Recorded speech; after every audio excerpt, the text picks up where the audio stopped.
태백산맥 깊은 골짜기, 세상과 단절된 듯 고요한 푸른 솔마을이 있었습니다. 이곳은 겨울이 유난히 길고 혹독해 마을 사람들의 얼굴에는 늘 배고픔과 시름의 그늘이 드리워져 있었습니다. 골짜기가 워낙 깊어 해는 더디게 뜨고 일찍 졌으며 척박한 땅에서는 한 해 농사를 지어도 겨울을 나기가 빠듯했습니다. 마을 사람들은 봄이면 산에 올라 겨우 언 땅을 파헤쳐 나무 뿌리를 캐고 여름이면 산나물로 허기진 배를 채우며 고단한 삶을 이어갔습니다. 그 마을 가장 후미진 곳, 금방이라도 쓰러질 듯한 낡은 초가집 한 채에 박씨 부인과 그녀의 아들 민준이 살고 있었습니다. 박씨 부인은 젊은 시절 남편을 병으로 잃고 홀로 아들을 키워왔지만 세월의 무게는 그녀의 몸을 짓눌렀습니다. 찬바람이 불기 시작하면 쑤시는 무릎과 굽은 허리 때문에 며칠씩 자리에 누워 끙끙 앓기 일쑤였습니다. 아들 민주는 심성은 더없이 착하고 효심이 지극했으나 어린 시절 높은 감나무에서 떨어져 왼쪽 다리를 절게 된 후로 늘 그늘진 얼굴이었습니다. 몸이 불편하니 남들만큼 일을 할 수 없었고 농사일도 장터 품팔이도 언제나 반나절치 품삯밖에 받지 못했습니다. 모자는 그렇게 굶주림과 추위 속에서 하루하루를 힘겹게 버티고 있었습니다. 어느 늦가을 아침, 박씨 부인은 텅 빈 쌀독을 들여다보며 깊은 한숨을 내쉬었습니다. 마지막 남은 쌀 한 줌마저 어제 저녁 죽을 쑤어 먹은 뒤 바닥을 보였고 장독대의 된장 항아리도 바닥을 긁어야 할 지경이었습니다. 민준아, 점심은 어찌 해야 할꼬? 그때 헛기침 소리와 함께 대문 밖에서 거들먹거리는 발소리가 들려왔습니다. 돌아보니 마을 장터에서 악명 높은 고리대금업자 최만금 영감이 두툼한 장부를 옆구리에 끼고 기름진 얼굴로 다가오고 있었습니다. 최만금은 이름처럼 만금을 쌓아두고 사는 부자였지만 그 마음은 바늘 하나 들어갈 틈 없는 구두쇠여 욕심쟁이였습니다. 가난한 이들이 굶어 죽어가도 쌀 한 톨 꺼져주는 법이 없었고 외상으로 준 것은 10배의 이자를 붙여 받아내는 악독한 영감이었습니다. 허허, 박씨 부인. 오늘도 안녕하시오. 최만금이 가식적인 웃음을 지으며 인사했지만 그의 번들거리는 눈에는 차가운 계산만이 번뜩였습니다. 장부를 들고 온 것을 보니 필시빚 독촉을 하러 온 것이 분명했습니다. 박씨 부인의 가슴이 철렁 내려앉았습니다. 아, 최 영감님, 어인 일이십니까? 무슨 일이긴. 장부 정리하러 왔지. 자, 이거나 좀 보시오. 최만금이 펼친 장부에는 지난해 겨울부터 외상으로 가져간 쌀과 보리, 소금과 된장의 목록이 빼곡히 적혀 있었습니다. 날짜와 수량, 그리고 눈덩이처럼 불어난 이자까지 세세하게 기록되어 있었습니다. 이게 다 얼마인지 아시오? 원금의 이자까지 합쳐 꼬박 15냥이요. 이제 더는 못 기다려주겠소. 박씨 부인의 얼굴이 하얗게 질렸습니다. 15냥이라면 그들 모자가 몇 해를 굶어도 마련할 수 없는 거금이었습니다. 영감님, 제발 조금만 더 시간을 주십시오. 내년 봄까지만이라도. 내년 봄. 허, 농담도 잘하슈. 이 돈을 언제까지 떼어먹을 셈이요. 내일까지 돈을 갚지 않으면 당장 관아에 고발해서 이 집과 세간을 몽땅 차압할 것이오. 그때 방 안에서 어머니의 애원하는 목소리를 듣고 있던 민준이 절뚝이며 밖으로 나왔습니다. 그는 어머니가 곤경에 처한 것을 보고는 황급히 최만금 앞에 무릎을 꿇었습니다. 최 영감님, 저희가 잘못했습니다. 하지만 정말 수중에 돈이 한 푼도 없습니다. 조금만 더 시간을 주시면 반드시 은혜를 갚겠습니다. 최만금은 민준을 위아래로 훑어보더니 코웃음을 치며 비웃었습니다. 네가 갚겠다고. 그 절뚝거리는 다리로 품팔이라도 제대로 할 수 있어. 무엇으로 이 큰 돈을 갚겠다는 말이오. 민준은 얼굴이 붉어졌지만 어머니를 위해 모욕을 꾹 참았습니다. 최만금이 잠시 무언가 생각하는 듯 하더니 갑자기 그의 얼굴에 음흉한 미소가 떠올랐습니다. 그런데 말이오. 좋은 생각이 하나 있소이다. 좋은 생각이라니요. 내게 딸이 하나 있는데 나이는 이제 막 18이요. 최만금이 말끝을 흐리며 말을 이었습니다. 그런데 그 애가 좀 특별하다고 해야 할까? 쉽게 말해 좀 모자란 아이요. 세상 물정도 모르고 하는 짓이 영맹하고 바보 같단 말이요. 밥을 지으라 하면 솥에 소금을 들이붓고 빨래를 하라면 냇물에 옷을 다 떠내려 보내니 그런 아이를 어느 집에서 며느리로 맞으려 하겠소. 하지만 당신네 아들도 사정이 여의치 않으니 서로 딱 맞는 짝이 아니겠소. 그 아이를 며느리로 맞아주시오. 그러면 이 빚은 모두 없던 일로 해주겠소. 박씨 부인과 민주는 갑작스러운 제안에 할 말을 잃고 서로를 마주 보았습니다. 빚을 갚을 길은 막막했지만 그렇다고 바보라는 아이를 빚 대신 며느리로 맞는다는 것은 선뜻 내키지 않았습니다. 영감님, 어찌 그런 말씀을. 싫다면야 할 수 없지. 그럼 내일까지 15냥을 가져오시오. 단 한 푼이라도 모자라면 이 집을 빼앗고 길바닥에 나앉게 할 테니 그리 아시오. 최만금이 냉정하게 말했습니다. 선택은 당신들 몫이요. 박씨 부인의 마음은 천갈래 만갈래로 찢어지는 듯 했습니다. 아들에게 미안하고 앞날이 캄캄했지만 이대로 길거리에 나앉을 수는 없는 노릇이었습니다. 오랜 침묵 끝에 박씨 부인은 눈물을 머금고 힘겹게 고개를 끄덕였습니다. 알겠습니다. 영감님 뜻대로 하지요. 민주는 어머니의 결정을 따를 수밖에 없었습니다. 마음속으로는 바보라는 아내와 어찌 살아가야 할지 막막했지만 어머니의 희생을 외면할 수는 없었습니다. 잘 생각했소. 그럼 사흘 뒤에 내 딸 다보기를 보내겠소. 혼례는 조용히 치르도록 하시오. 어차피 잔치 벌일 형편도 못 되지 않소. 그렇게 뜻밖의 혼담이 성사되었지만 모자의 마음은 무겁기만 했습니다. 사흘 뒤 해가 뉘엿뉘엿 산등성이를 붉게 물들일 무렵 대문 밖에서 가벼운 발걸음 소리가 들렸습니다.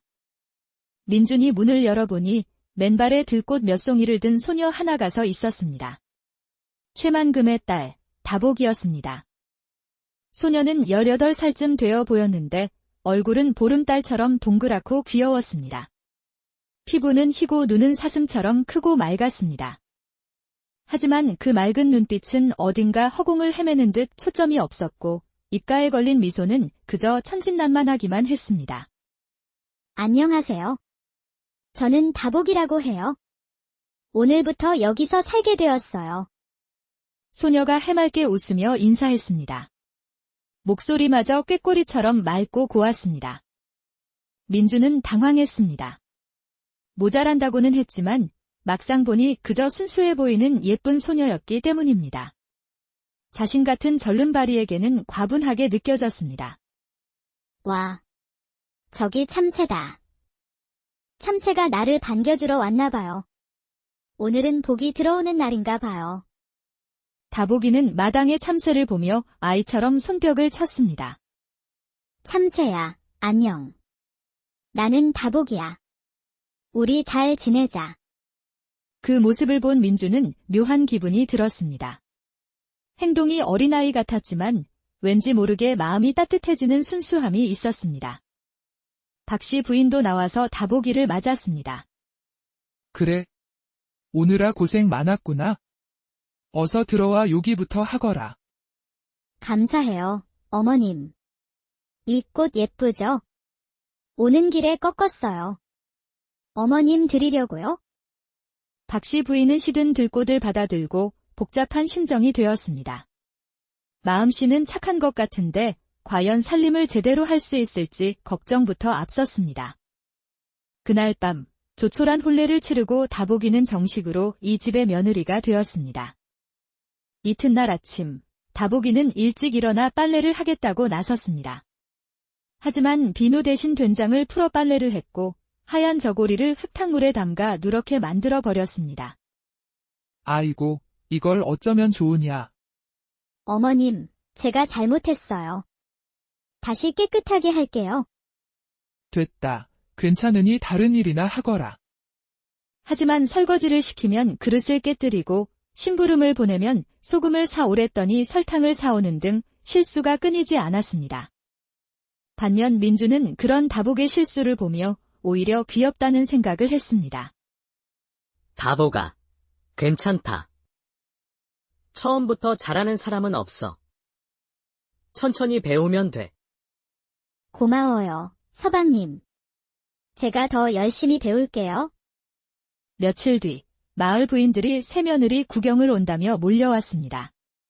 마을에서 입이 가장 거친 김씨 아주머니가 앞장섰습니다. 이복의 박씨, 최 영감네 바보딸이 며느리로 왔다면서? 얼굴이나 좀 보자고. 박씨 부인은 다복이가 또 무슨 실수를 할까봐 노심초사하며 어쩔 수 없이 손님들을 맞았습니다. 다보가 손님들이 오셨으니 점심상이라도 간단히 내오너라. 네, 어머님. 잠시 후 다복이가 내온 상을 본 부인들은 모두 눈이 휘둥그레졌습니다. 난생 처음 보는 모양과 색깔의 떡이 올라와 있었기 때문입니다. 아니, 이건 무슨 떡이냐? 저 실수로 율무가루랑 고구마를 섞어서 만들었어요. 맛이 이상할 거예요. 부인들이 반신반의하며 한 입맛을 보았는데 의외로 달콤하고 쫄깃한 것이 그 맛이 일품이었습니다. 율무의 고소함과 고구마의 단맛이 절묘하게 어우러졌습니다. 아이고, 이거 정말 별미로구나. 어찌 이런 맛을 냈느냐? 박씨, 자네 며느리가 바보가 아니라 요리 솜씨가 신통한 게 아닌가? 그날 이후 마을 사람들은 다복이를 다른 눈으로 보기 시작했습니다. 봄이 깊어갈 무렵 박씨 부인은 다복에게 호박씨를 주며 말했습니다. 다보가 이 씨앗을 뒷밭에 잘 심어 놓거라. 가을에 호박이 열리면 겨울 양식이 될 게다. 네, 어머님.